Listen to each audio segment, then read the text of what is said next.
Now, for case 1, the thickness is 10 mm, but since we're already using the T for drying time, we cannot use that one, but rather we will use the representation of the T in the problem.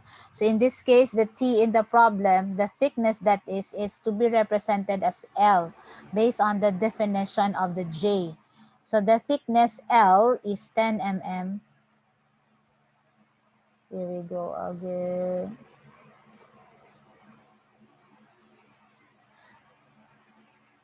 And we have the initial moisture content to be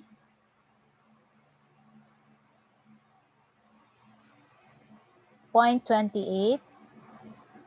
Anyway, it's on a wet basis, so it's water over water in material. Then your final moisture content is 13. And this is the drying time for this is 25 kiloseconds. So that's the drying time. Now the equilibrium moisture content is 0.07. Now you are required, so this is the given.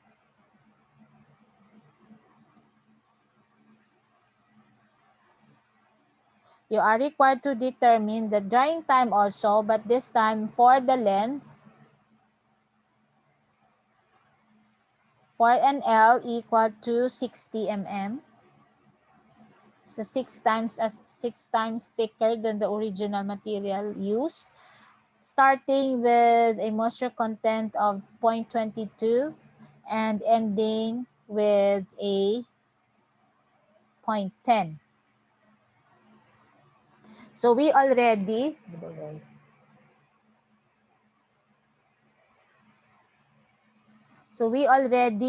had the graph. So let's say, for example, you're done graphing already.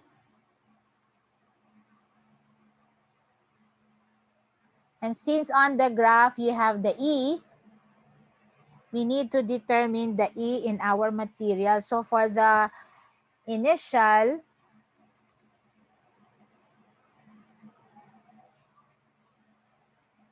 free moisture content,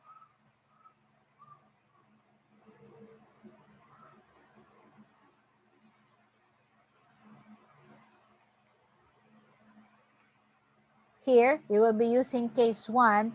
That would be 0.28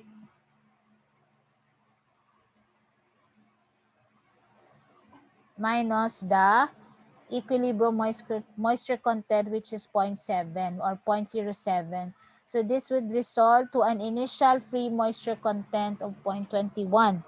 We would do the same for the final moisture content because we intend to determine the E based on this case 1. So your final free moisture content, abbreviate ko na lang class, FMC, that would be, of course, the same thing, 0.13 minus 0.07. So in this case, this should be equal to now to 0.06. Now, what will we do with this? So I think it's a given on what we're supposed to do. We're going to get the E. So for the E, so based on our definition for the E, that would be your final free moisture content divided by the initial free moisture content, which is 0.21. And this is equal to 0.286. Now, that's for the first case, the first scenario. What you're going to do with this? Now, based on the graph that we have, so this I already showed to you the graph. I will just simply show the procedure here. Let's say this is your graph.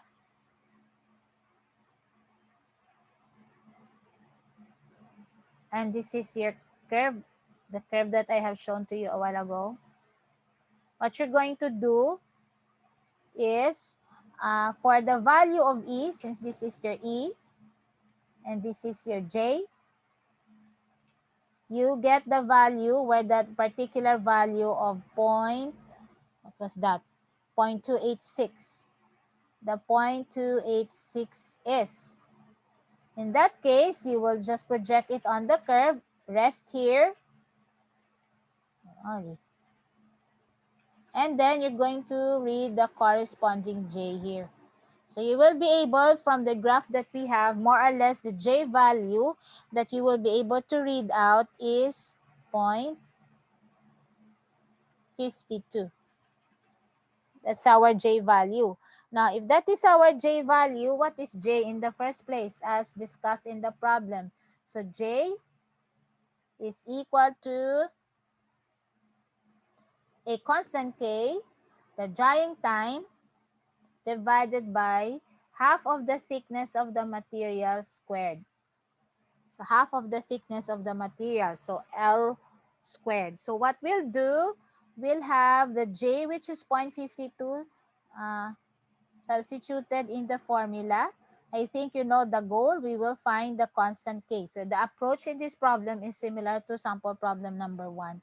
So you'll have the K here and the time.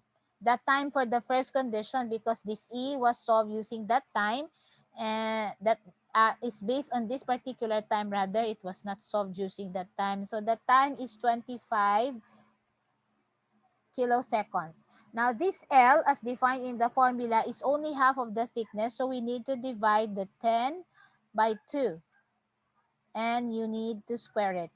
So in here, you'll be getting the very important K, which you will be using later on. So this is 0.52. Okay? Your K is 0.52. This constant, since we're referring to the same material, only different thickness and drying condition and percentage moisture during drying, so we will still have the same constant later on. So we will use the same procedure that we did at the start of the problem. So in the new condition, we will have to determine the initial. So this is case 2. This is for case 2 because what we solved here, by the way, I cannot see.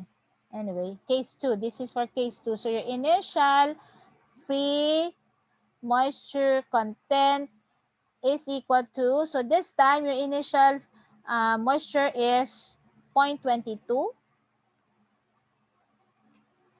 And you need to still subtract from that the equilibrium moisture content to get the initial free moisture content, which is 0.17. As for the final free moisture content, that would be, the final moisture content is 0.10. We subtract the equilibrium moisture content, and this is of course 0.03.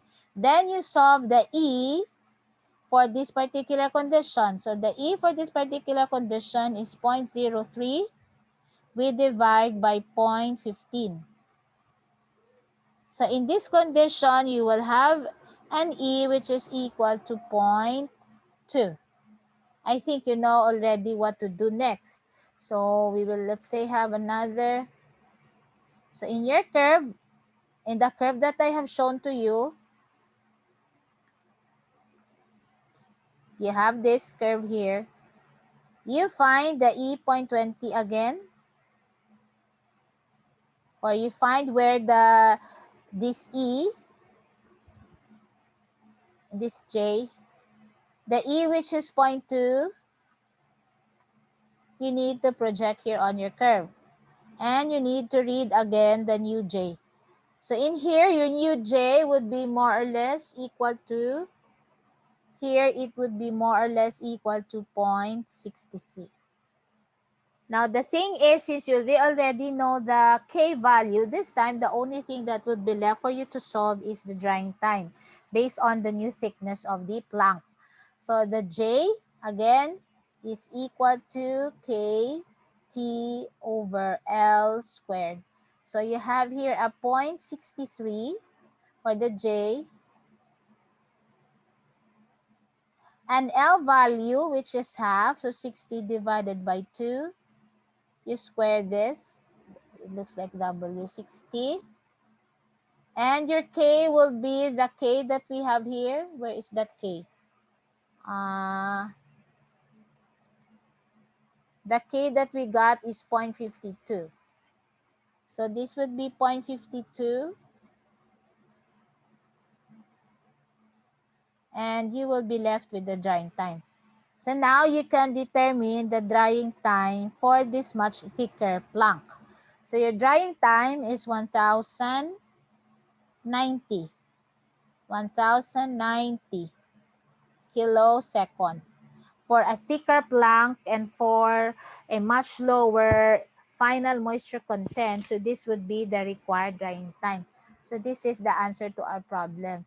So you have to, the key here is you understand what the particular data represents. The data pair of the E and the J for this particular problem. Okay? Now we go back to our slide.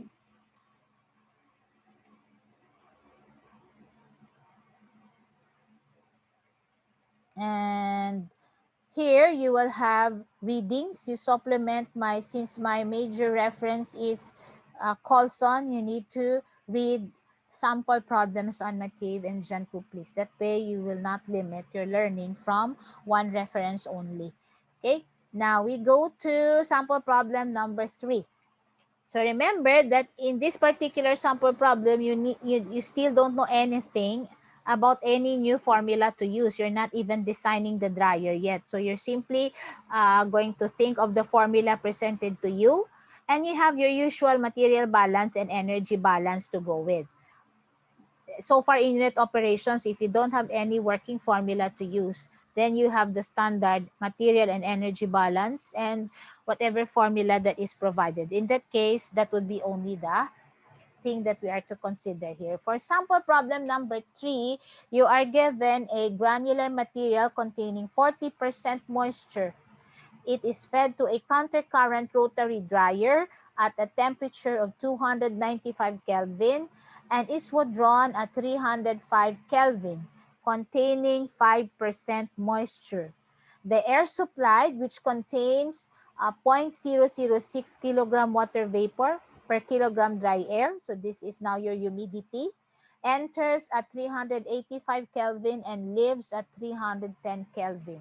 The dryer handles 0.125 kilogram per second wet stock, meaning this is your stock which contains already water. Now, assuming that radiation losses amounts to 20 kilojoule per kilogram dry air used, determine the mass flow rate of dry air supplied to the dryer and the humidity of the exit air.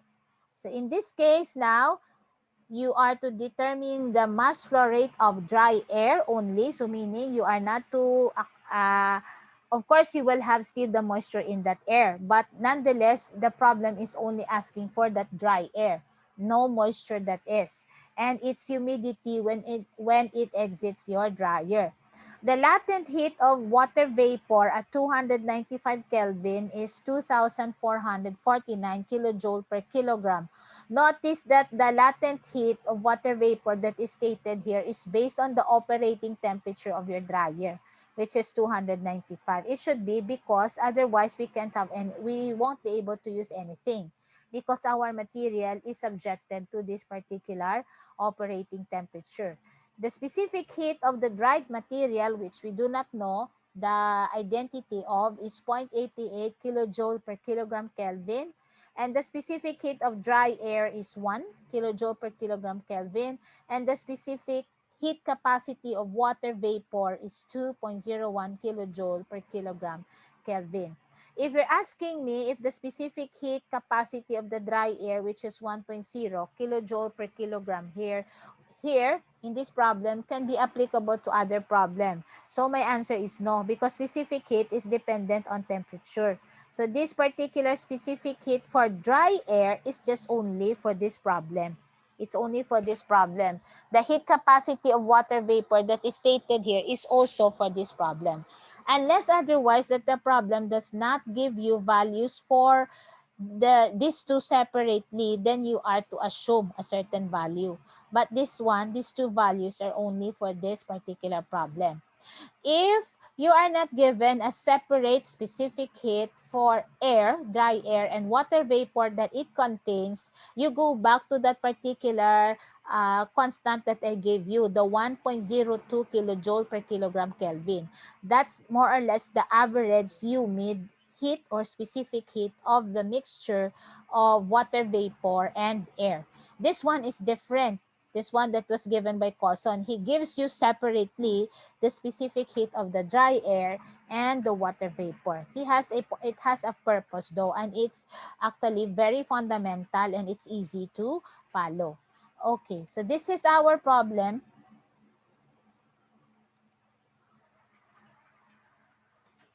We need to go back to my slide. Your quiz, by the way, will start at 7 o'clock. It's only good for an hour because I only gave you one problem to solve. But the problem is it's already at, I will finish this class and I will just change the time there later on when the time we will finish. Okay? Kay alang-alang siya. So we go to number 3. So this is the sample problem number 3. So if we're going to illustrate our dryer by a simple box, you have the solids.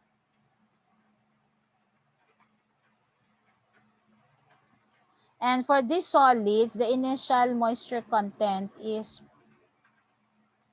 0.4. And you have the temperature. I'll just write it, it's capital. I'll have this temperature of the solids 1. This is 295 Kelvin. It leaves the dryer, so this is our dryer.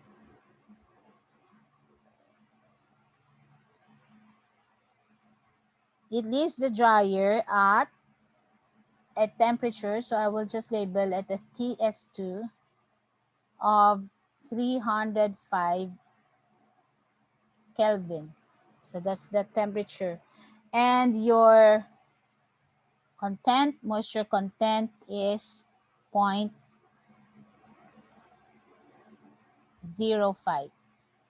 Now, in order to accomplish the drying of this solid from that 40% moisture to 5% moisture, we need air. And this is our air. And for this air, we have humidity. I'd like to have it as H1, the initial humidity of air, which is 0.006. Okay, kilogram water vapor. Just abbreviate it to kilogram dry air. Now, this particular air is at a temperature of, so I will just have this as T1, 385 Kelvin. Now, you have air living at a temperature of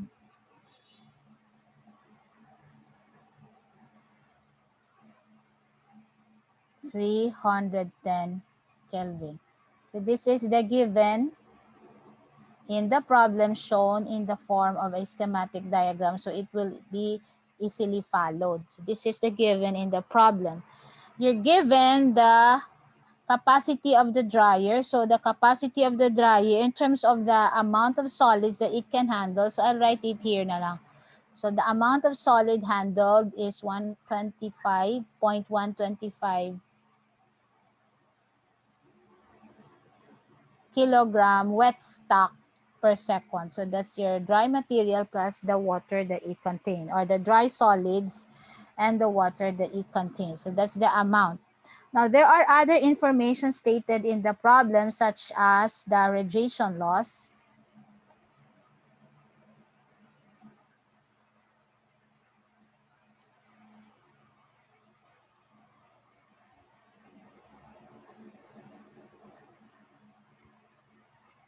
So radiation loss is 20 kilojoule per kilogram dry air used. So the kilogram of dry air used, it follows that it's the kilogram dry air used. Then you're given the latent heat of vaporization at 295 of the water in your wet solids to be 2,944 kilojoule per kilogram. Okay, and then the CP. So the CP of the dry material, DM, is 0.88. So this is kilojoule per kilogram Kelvin. So very difficult to write. And your CP for dry air, this is for dry material, this one is for dry air, is 1. I will not anymore write the units because anyway, they all have the same units. And the CP of the water vapor, I write it here so I won't have to change transfer slide for now. The water vapor is 2.01. So these are our given info in the problem. You are after the, so if we transfer to the next slide, so the problem is asking,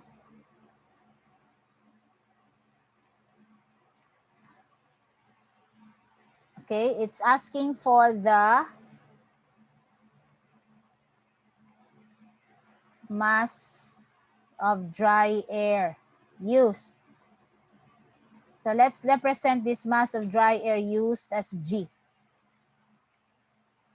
And then you are after the humidity of the air as it leaves the dryer. So that would be H2 because the humidity of the air entering the dryer is H1. So we go to the solution of this problem. Now, if you will be asked, how will you go about your way determining the mass of dry air used, not having any formula to use? You don't even have drying times here to think of because it's not stated in the problem. Then you will go back to the basics of unit operations. And that is no formula to use, no other empirical equations to use. You have to go back to the question, what would lead me to my unknown? Is it material balance? Is it energy balance? Now, since in here we're talking about temperatures, latent heats, CPs, then it will not be pure material balance. It will be both material balance and energy balance. So if you're going to have a guide on what would be which of the two you will use as a guide, then that would be your energy balance. You have to balance the energies coming in and out of your dryer. So doing energy balance, energy balance, we will determine the energy content of the material or of the streams that are entering your dryer. So I will label each of the streams that are entering the dryer. So I will label this one so you can follow through easily. I will label this as stream 1. I will label this as stream 2. This one as 3. And this one as 4.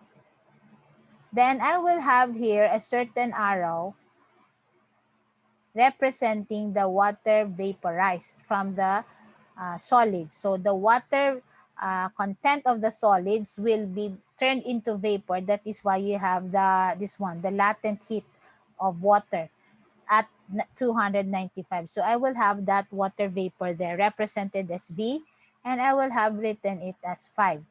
Now, you may wonder why I did not write it as black, just like this 4 here. It's because, class, this water vapor does not I'll say separate from the rest of the stream as a separate stream. Like this one is a separate stream, this one is separate, this one is separate, this one is separate. But this water vapor, just for making the computation easier for you to follow, is not a separate stream at all.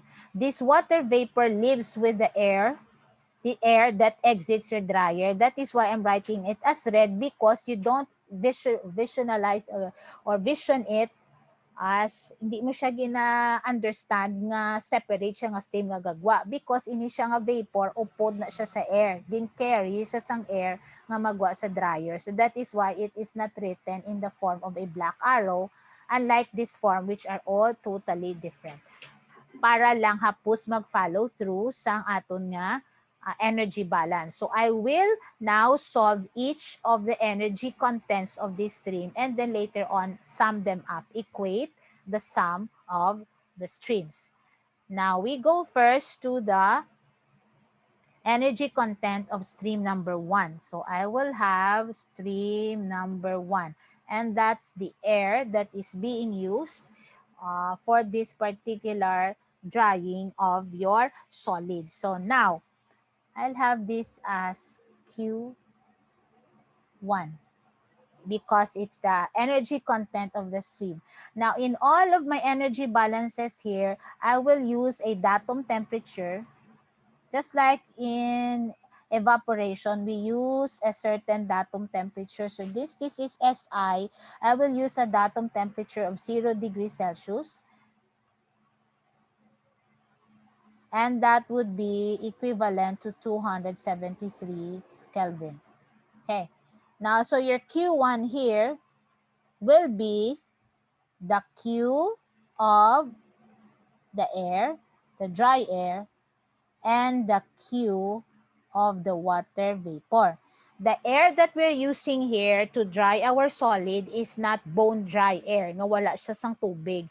So in this case, we need to account for the energy content of the dry air and the energy content of the water vapor.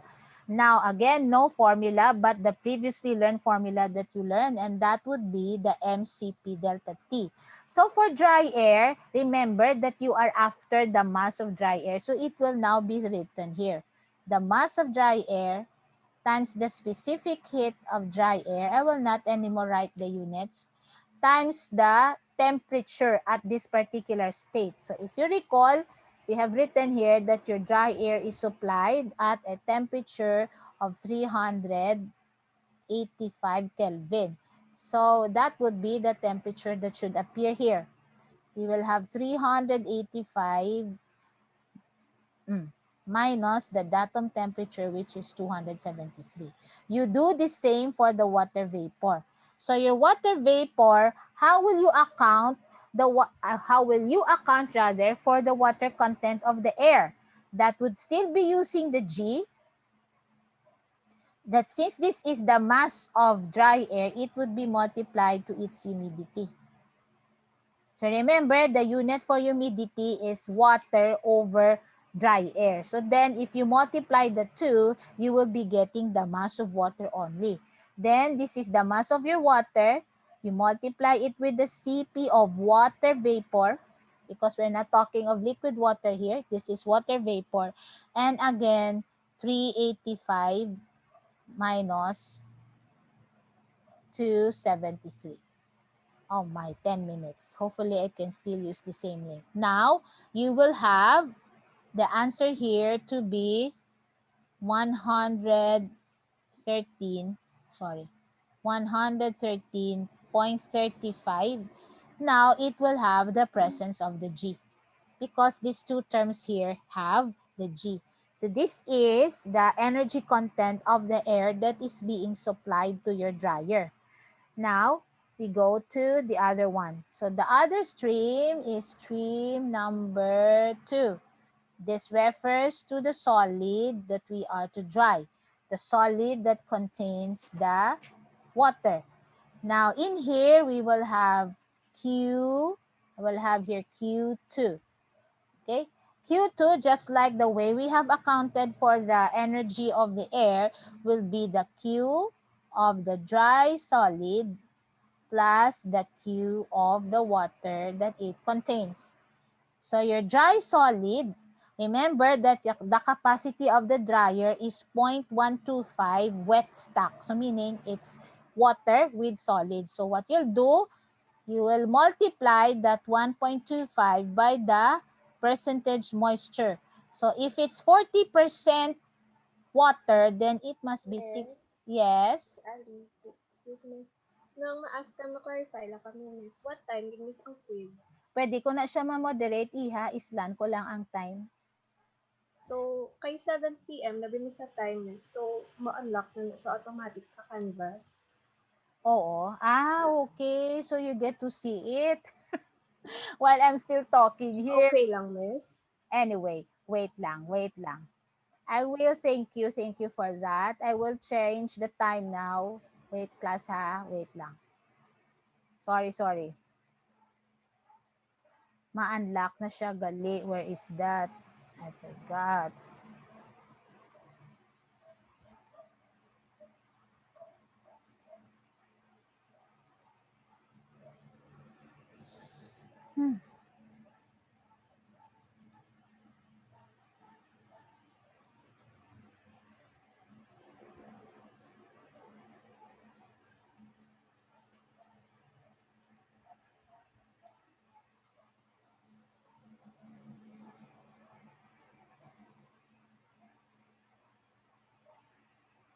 Thank you for that.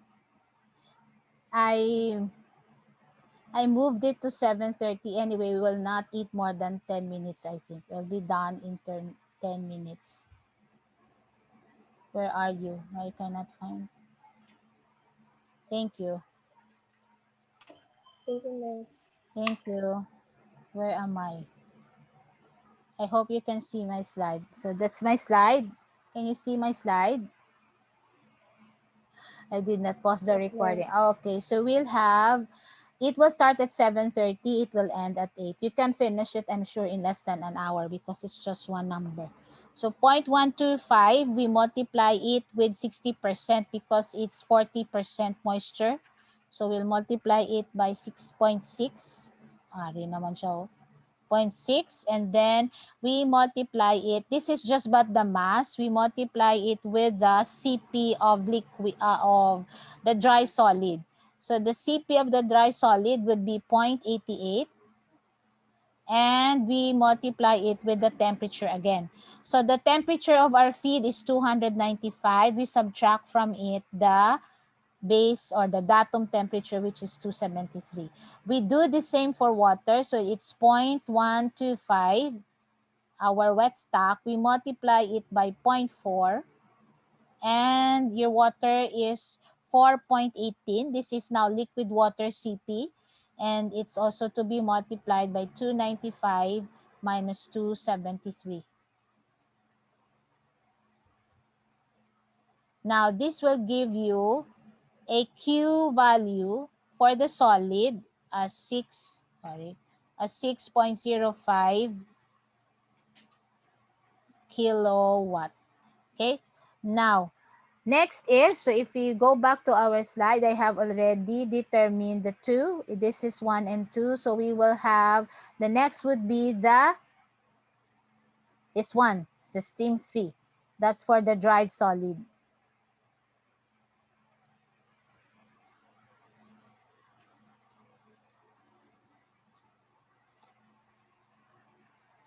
Okay. For the dried solid, we will have it represented by Q3. Now, our dried solid actually will contain both the dry material and the remaining water. Now, the thing with this is we do not know yet the remaining water. We need to know, we need to be able to account first the water that was evaporated from your original wet stock. So how do we determine this particular water evaporated from your original wet stock? So this is how you go about determining it. I will write the formula here, and then we'll just label it to a particular equation. So this would be Q of dry solids plus Q of water left. The water that was left not dried by your air. So I will just have this as equation 1. Ay, my goodness. Ano naman siya. Oh. We'll have this as our equation 1 because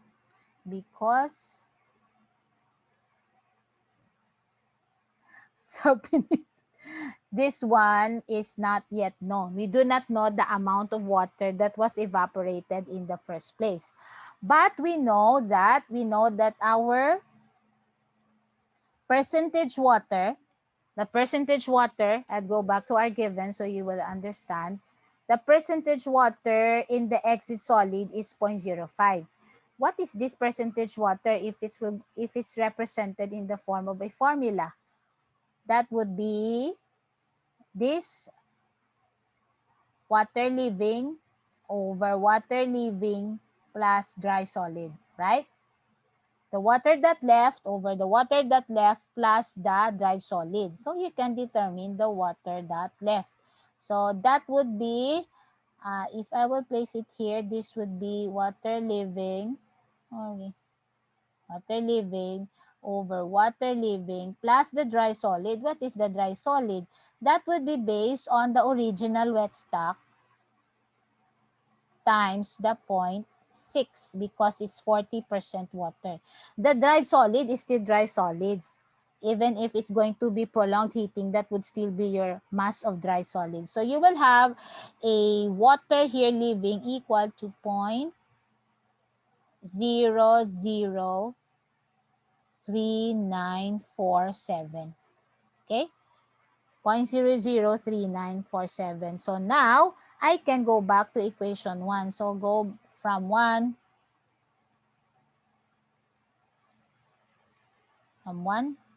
So you'll have Q3 being equal to the Q of the dry solid. So you have, if you will account for your dry solid, by the way, is idiretsohon ko na lang ni. If it's 0.125 times 0.60, that would be class 0.075.